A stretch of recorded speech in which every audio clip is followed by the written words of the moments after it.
মিথ্যাচার না ভাই, উনি কি মিথ্যাচার করলো কি সত্যাচার করলো দরকার নাই। আমি 90 সালের যে বিপ্লব, আমি মিলিটারি পুলিশ মেজর ছিলাম ঢাকা ক্যান্টনমেন্টের। আমার বাসার ঠিক আয়নাঘরের পিছনে ছিল। কারণ অকারণে আমি যাইতাম ওই মসজিদে, আমি নামাজ পড়তাম, আমি জায়গাটা চিনি। আমি আপনার 5 সাল ছিলাম চট্টগ্রাম র্যাবের, কারণে অকারণে ঢাকায় আসতাম। ওটা ছিল জয়েন্ট ইন্টারভেনশন সেল, অনেক জঙ্গি টঙ্গি নিয়ে ওখানে ইন্টারভেনশন করা হতো। ওই জায়গাটা একটা দৃশ্যমান ছিল, কিন্তু পরবর্তী থেকে ডেভেলপ করে এটাকে বন্দিশালা করা হয়েছে।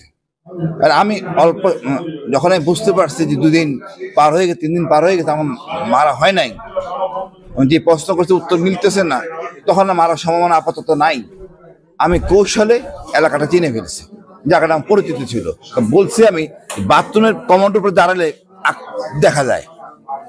আর ওইখানকার একটা ছেলেকে আমি ব্ল্যাকমেল করে ফেলেছি, না এটা আয়নাগর, এটা কচু খেতে না, এটা হলো গুলশান 2 সেফ হাউস।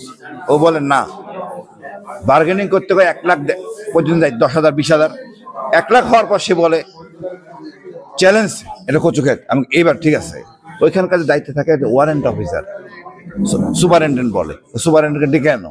তারপরে সুপারিনটেন্ডেন্ট ডেকে আনবো, হ্যাঁ তুমি যে বললে সত্য কথা বলে দিলা, আমি বলে দিব। এখন সে ভয় পেয়ে গেছে। ওখানে যারা ডিউটি করে সবাই সিভিলিয়ান এবং নট মোটিভেটেড। আমি তুমি চাকরির কোনো নথিপত্র আছে নাই, মানে এইভাবে তাদেরকে রাখা হয়তো বেশি বেতন দিয়ে সিভিলিয়ান ডিউটি করে। 4 জন করে একসাথে ডিউটি করে, দেখার 2টা ফ্লোর দেখার জন্য 2 জন ক্যামেরা ওই মনিটর দেখে, 1 জন রান্নার জন্য দেখে, 1 জন কমান্ডার থাকে। এবং ওইখান থেকে আপনি আশ্চর্য হবেন, প্রত্যেক কি বিভৎস জায়গা বলা যাবে না। ওই ছেলে তখন বলে ফেলছে। তারপর ব্রিগেডিয়ার আদমির সাথে আমার যোগাযোগ ছিল, উনি প্রশ্ন করতেন, লেখা দিতেন, আমি উত্তর দিতাম, আমি যত করতাম ও আমাদের মেসেঞ্জার হিসেবে কাজ করতো। এভরিথিং ওয়াজ ক্লিয়ার, কোন দিকে কি না কি। এরপরও আমি বের হয়ে আসার পরে ওই এলাকায় গেছি, এই টাকাটা যদি চিনা ছিল কোনো সমস্যা আছে কিনা, অ্যাবসলিউটলি ক্লিয়ার, কোনো মিথ্যা বলার অবকাশ নাই। ওনারা ওটাকে ভেঙে আবার ডেভেলপ করে যতলা করছেন। আমি কালকে কথা বলাতে বুঝলাম, বাট বন্দিশালা তো ঠিকই আছে।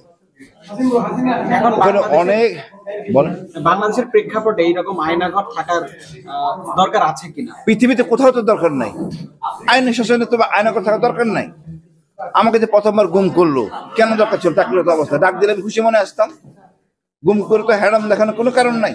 আপনি আইন মানেন না, আপনি নিজে জঙ্গি, আমি অন্যদের বলতেছেন জঙ্গি। আমি সারা জীবন জেএমবি দমন করলাম, জঙ্গি দমন করলাম, আমার বলেছে জঙ্গি, যেহেতু আমি ওনার সাথে কাজ করিনি। এটা তো হতে পারে না। আমাদের দেশের বড় জঙ্গল শেখ হাসিনা নিজে, খুনি হাসিনা নিজে জঙ্গি। আইন তাকে মানতে হবে, যে আইন মানে না সে জঙ্গি, নিজের আইনে চলে। আর কিছু জিজ্ঞেস করবেন? আমরা দেখতে পেয়েছি যে গতকালকে এবং আজকে দরকার ছিল চাকরিরত অবস্থা, ডাক দিলে আমি খুশি মনে আসতাম। গুম করে তো হ্যাডাম দেখানোর কোনো কারণ নাই।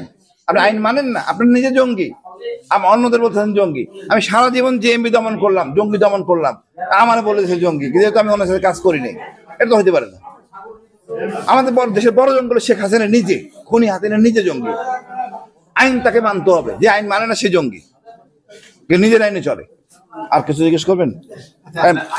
আমরা দেখতে পেয়েছি যে গতকালকে এবং আজকে 2 জন আয়নাঘর থেকে মুক্তি পেয়েছে। 2 জন না, আরো অনেক পাইছে হয়তো, বা আমরা জানি না। আরেকটু কথা আমি অ্যাড করতে চাই। কিছু পুলিশের অতি উৎসাহী সদস্যরা গতকাল আমাদের চোখের সামনে, যখন সরকারের পতন হয়ে গেছে, দুপুর 1টার সময়ও নির্বিচারে আপনার সাবমেশিন গান দিয়ে গুলি করেছে, 303 দিয়ে, এবং সেটার ফুটেজ আমাদের কাছে আছে। মানে এই ধরনের অতি উৎসাহী পুলিশ সদস্যের বিষয়ে আপনারা কথা বলেছেন কিনা?